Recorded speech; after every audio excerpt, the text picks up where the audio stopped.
Hello guys, in this video I'm going to show you how to select performance mode on the marine traffic application.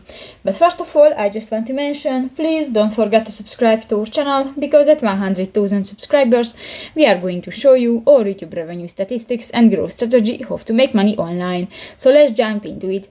First of all, open the application on your device. So there's the home screen and you can find different buttons.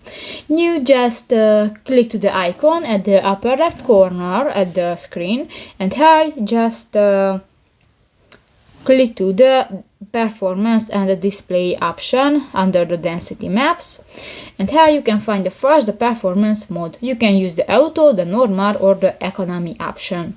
Actually I use the auto, but for example if you want to select the economy, just click that and that's it.